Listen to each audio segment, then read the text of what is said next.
Qu'est-ce que le prowling, ce comportement amoureux toxique ? Merci d'avoir posé la question. Dans le film de Noël The Holiday de Nancy Meyers, la journaliste londonienne Iris Simpkins, jouée par Kate Winslet, est amoureuse de son collègue et ex-petit ami Jasper.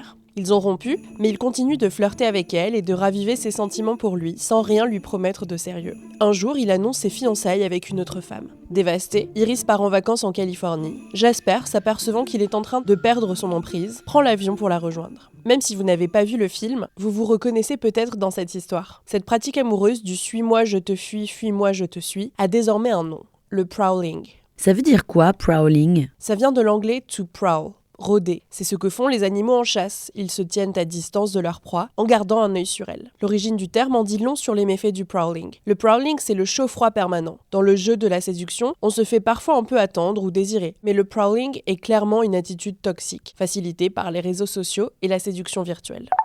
Interviewée par Yahoo Lifestyle, Eugénie Legendre, une représentante de l'appli de rencontre Happen, explique qu'un rôdeur, c'est quelqu'un qui joue avec les émotions des gens, qui a envie de vous traquer une minute, mais qui disparaît la minute suivante. Le prowling est à mi-chemin entre le ghosting, qui consiste à disparaître sans donner d'explication, et le stalking, lorsqu'on surveille l'autre sur les réseaux sociaux. Et concrètement ? Concrètement, le prowling peut exister à l'intérieur ou en dehors du couple. Par exemple, votre partenaire officiel est adorable avec vous, puis disparaît pendant plusieurs jours sans donner d'explication, et revient comme une fleur, l'air de rien.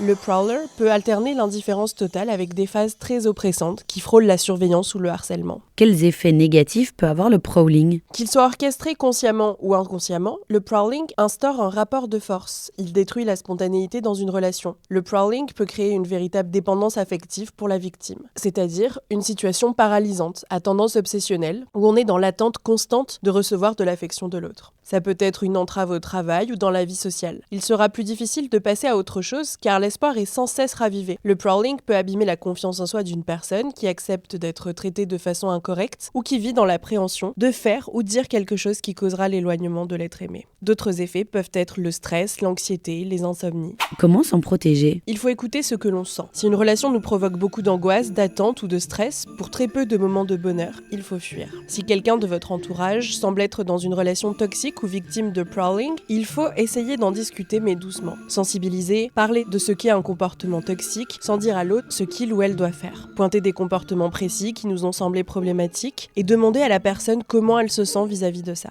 Il faut être patient pour que la personne fasse son propre chemin. Voilà ce qu'est le prowling. Maintenant, vous savez, un épisode écrit et réalisé par Antonella Francini. Ce podcast est disponible sur toutes les plateformes audio et pour l'écouter sans publicité, rendez-vous sur la chaîne Bababam Plus d'Apple Podcast. Baba.